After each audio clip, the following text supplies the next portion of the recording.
बच्चों, आज के क्लास में मैं पढ़ाने जा रहा हूँ उपसर्ग क्या है।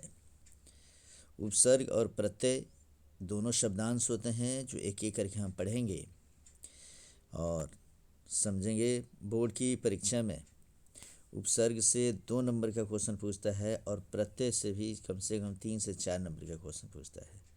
संस्कृत में 4 नंबर तक से लेके 5 नंबर तक क्वेश्चन पूछेगा, लेकिन नॉन हिंदी वालों को 2 से 3 क्वेश्चन पूछेगा।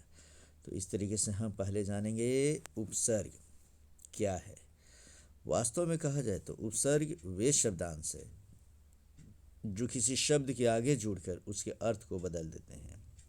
अर्थात किसी भी शब्द के आगे जुड़ने के बाद यदि उसके अर्थ को बदल दे जो शब्दांश, वही उपसर्ग कहलाता है।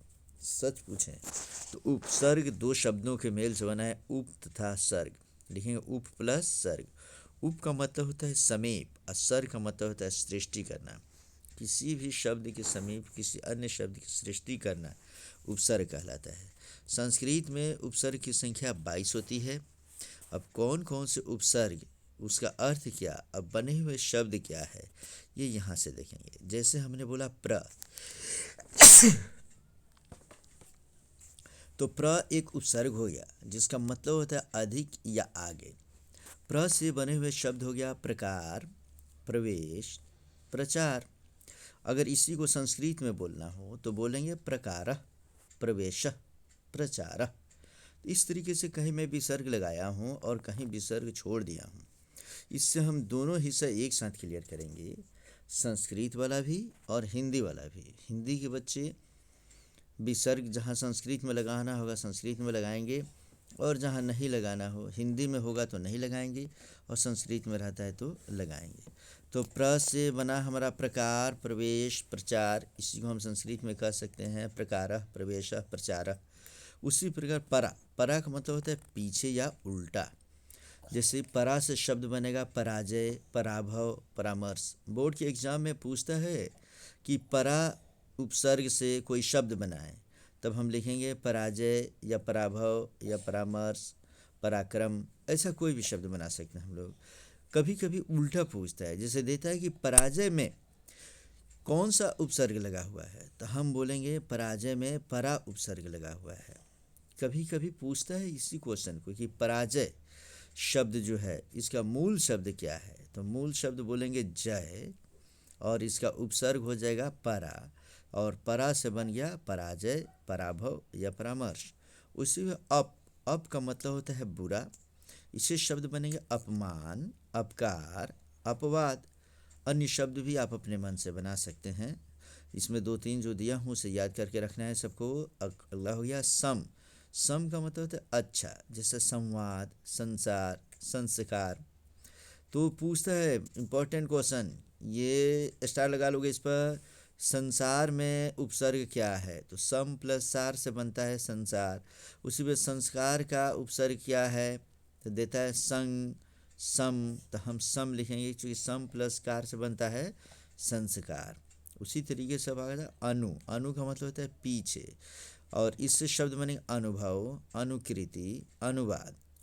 औ शब्द से अर्थ बनेगा इसमें से अवकाश, अवरोध, अवनति।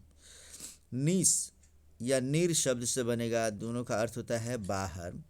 इससे निस से बनेगा निस्तार, निस्सार, निस्संतेज। तो इस तरीके से इसमें से दुस, दुस का मतलब होता है हीन।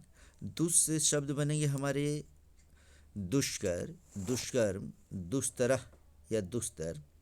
दूर, दूर का मतलब होता है बुरा या कठिन, तो दूर से शब्द बनेंगे हमारे दुराचार, दुरात्मा, दुर्गम। उसी प्रकार वी का मतलब होता है भिन्न। वी से बनेगा विहार या विहार, विकास या विकास, विरोध। उसी प्रकार आ का मतलब उल्टा या तक। आ से बनेगा आचार, आहार, आकार। उसी प्रकार नी का मतलब होता है भीतर या नीचे। इससे शब्द बनेंगे हमारी निवेश, निषेध, निवेदन। अगला नंबर अधि। अधि का मतलब होता है ऊपर। अधि से शब्द बनेंगे हमारे अधिकार, अधिनियम, अधिमानम या अधिमान। उसी प्रकार अति, अति का मतलब होता है अधिक, अतिवृष्टि, अतिचार, अतिशय, ये शब्द बन सकते हैं हमारे। इस पर भी स्टार लगा लेंगे हम लोग। फिर बनता है सु का मतलब होता है अच्छा, सुपुत्र माने अच्छा पुत्र, सुलेख अच्छा लेख, सुगम, सुयोग्य इत्यादि शब्द इससे बनते हैं। उसी प्रकार बनता है उत्त का मतलब होता है ऊंचा, ऊंचा, उत्त से शब्द बनेंगे हमारे उच्चारण। स्टार लगाएंगे इस पर। उत्त प्लस चारण से होता है उच्चारण, तो उत्त जो होता है वह उपसर्ग होता है, उच्चारण में उच्च उपसर्ग नहीं होता। उसके बाद उन्नति, उद्धार और उद्योग, इसमें बच्चे फंसते हैं, इसलिए इसको विशेष तौर पे ध्यान देंगे हम लोग। अगला है प्रति, प्रति से बनेगा प्रतिकार, प्रतिकूल, प्रतिरोध। उसी प्रकार आ गया परि, परि से बनेगा परिचय, परिश्रम, परिसर।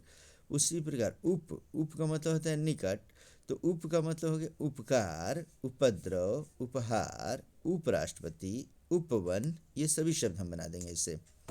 अभी का मतलब होता है और या पास, तो अभी से बना है अभिमान, अभियोग, अभिमुख। उसी प्रकार अध का मतलब होता है नीचे, तो अध से बना है अधजल, अधोगति, अधोगति पे स्टार लगाएंगे। और नेक्स्ट इसमें बिन का मतलब होता है निषेध, तो बिन ब्याहा, बिन देखा, बिन पूछा इत्यादि शब्द इसमें से आ जाएंगे। उसी प्रकार आएगा भर का मतलब पूरा या ठीक, भर पेट, भर सक, भरपूर इत्यादि शब्द इससे बनेंगे। उसी प्रकार कु से शब्द बन जाएंगे। कु का मतलब होता है बुराई या हीनता, कुपात्र, जैसे हम लोग सुपात्र पढ़ेंगे अच्छा पात्र, और उसी प्रकार ये हो गया कुपात्र माने बुरा पात्र, कुखेत, कपूत, कुढंग। तो इस तरीके से इसमें से हमने अभी तक 22 जो उपसर्ग पढ़ाया उसे खूब ठीक तरीके से देखोगे, समझोगे बच्चे, और उसमें भर और कु भी हमने बता दिया।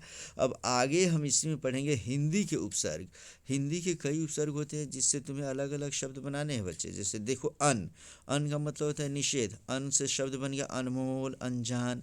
अध से शब्द बन गया हमारा अधजल, अधमरा। उन का मतलब होता है एक कम, जैसे 29 माने 30 से एक कम, 49 माने 40 से एक कम, 49 को हम 40 से एक कम नहीं बल्कि 50 से एक कम हम कहेंगे। और 49 इसी को बोलते हैं मध्य प्रदेश में, अर्थात 50 से एक कम। 59 का मतलब 60 से एक कम। 69 माने 70 से एक कम इत्यादि।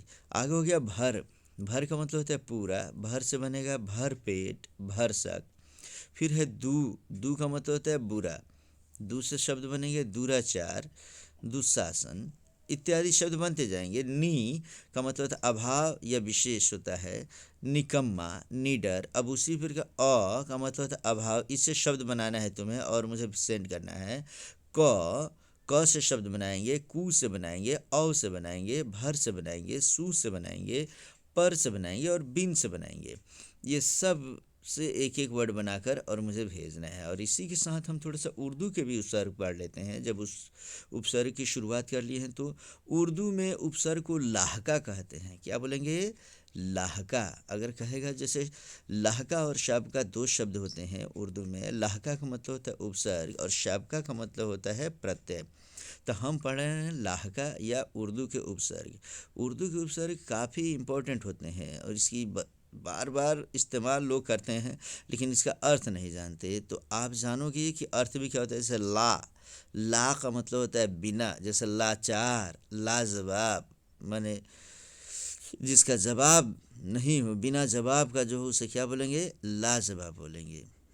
आगे हो गया बद का मतलब होता है बुरा, और बद से शब्द हमने बनाया बदसूरत, माने जिसका बुरा सूरत हो उसे बोलेंगे बदसूरत, बदनाम, बदकिस्मत। उसी प्रकार पढ़ेंगे बे का मतलब होता है बिना, बे से बना है बेकाम, बेअसर, बेरहम। कम का मतलब है थोड़ा या हीन, तो कम से बनेगा कमसीन, कमज़ोर, कमज़ात। गैर का मतलब होता है किए बिना या निषेध, जैसे गैर कानूनी, गैर ज़रूरी, गैर जमानती इत्यादि शब्द बनेंगे। खुश उपसर्ग से बने का अर्थ होता है श्रेष्ठता के अर्थ में प्रयोग करते हैं, जैसे खुशनुमा, खुशगवार। उससे फिर ना का मतलब होता है अभाव, नाराज, नालायक, नादान इत्यादि शब्द ना से बनेंगे। अल से बनेंगे निश्चित, अल का अर्थ होता है निश्चित, और अल से शब्द बनेंगे अलबत्ता, अलगराज इत्यादि। फिर बर का मतलब होता है ऊपर या बाहर, जैसे बर का से शब्द बनेगा बर्खास्त, बर्दाश्त। उसी फिर हम का मतलब होता है बराबर, और हम से जो शब्द बनेंगे हम उपसर्ग से वो बनेंगे हम उम्र, हम दर्दी। उसी तरीके से दर का मतलब होता है में, दर असल मतलब असल में, दर हकीकत, हकीकत में। फिर बनेगा फिल या फ़ी, इसका अर्थ होता है में प्रति, अर्थात फ़िलहाल माने फ़िलहाल में। उसी में फ़ी आदमी, आदमी में, ठीक है ना। तो इस तरीके से कई सारे वर्ड्स हुए, जिसमें से और भी हम इसमें कुछ लिख रखे हैं। ब का मतलब होता है और या अनुसार, जैसे बनाम और बदौलत। ये कौन कौन से शब्द बनते हैं इसको याद रखें हम लोग। बा का मतलब होता है सहित, बाकायदा, बाइज्जत, बाअदब इत्यादि शब्द इससे बने हैं। फिर आगे बन गया सर का मतलब होता है मुख्य, तो जैसे सरताज, सरपंच, सरकार इत्यादि शब्द। फिर आता है बिला का मतलब होता है बिना, जैसे बिला वजह अर्थात बिना वजह। बिला शक मतलब होता है बिला शक मतलब बिना शक का। उसी पे हर का मतलब होता है प्रत्येक, जैसे हर दिन, हर साल, हर एक बार।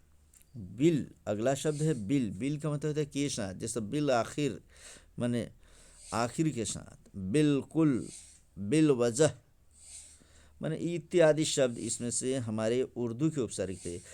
और इसी साथ मैं चाहता हूँ कि थोड़ा सा अंग्रेज़ी का भी उपसर्ग मैं पढ़ा दूँ बच्चों। तो अंग्रेज़ी की उपसर्ग काफ़ी इंपॉर्टेंट, इसकी ज़रूरत बार बार लाइफ में पड़ती है। तो अंग्रेज़ी की उपसर्ग हम पढ़ रहे हैं, कहता है सब, SUB, सब जिसके आगे लिख जाए तो सब का मतलब होता है अधीन या नीचे। जैसे सब जज मतलब जज के नीचे या जज के अधीन। सब इंस्पेक्टर माने इंस्पेक्टर के नीचे जो होता है उसे हम कहते हैं सब इंस्पेक्टर। उसी प्रकार आता है डिप्टी का मतलब होता है सहायक, जैसे डिप्टी कलेक्टर, तो कलेक्टर बड़ा पोस्ट हो गया और डिप्टी कलेक्टर उसका सहायक पोस्ट हो गया। उसी प्रकार डिप्टी मिनिस्टर, एक होता है मिनिस्टर, मुख्य मिनिस्टर हो गए, और डिप्टी मिनिस्टर मतलब उनके सहायक मिनिस्टर है, ये सहायता करने वाले। अगला है वाइस का मतलब होता है सहायक, जैसे वाइस राय, वाइस चांसलर। उसी प्रकार आ गया जनरल का मतलब होता है प्रधान, जैसे जनरल मैनेजर, जनरल सेक्रेटरी। तो जनरल मैनेजर एक होता है मैनेजर और दूसरा होता है जनरल मैनेजर। तो जनरल मैनेजर या जनरल मैनेजर जिसे हम कहते हैं उसका मतलब होता है कि प्रधान मैनेजर वही है। ऐसे ही आता है चीफ का मतलब होता है प्रमुख।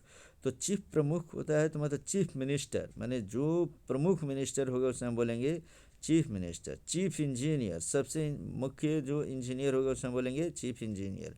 अगला है हेड, और हेड के लिए हम जानेंगे हेड का मतलब होता है मुख्य, जैसे हेड मास्टर, जो मास्टर मुख्य होता है उसे हम बोलते हैं हेड मास्टर। हेड क्लर्क, जो क्लर्क हेड होगा उसे बोलेंगे हेड क्लर्क। इस तरीके से बच्चों हमने अंग्रेजी के उपसर्ग भी बताया, अंग्रेजी के साथ साथ हमने उर्दू के उपसर्ग भी बता दिया, उर्दू के साथ साथ हिंदी के भी उपसर्ग हमने बताया, और हिंदी के साथ साथ हमने संस्कृत के भी उपसर्ग बता दिए। तो उपसर्ग हमारा समाप्त हो चुका है बच्चे।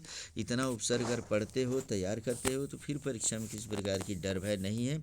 इसको देखो, पढ़ो, समझो, और कोई दिक्कत होता है तो फिर हमसे पूछो।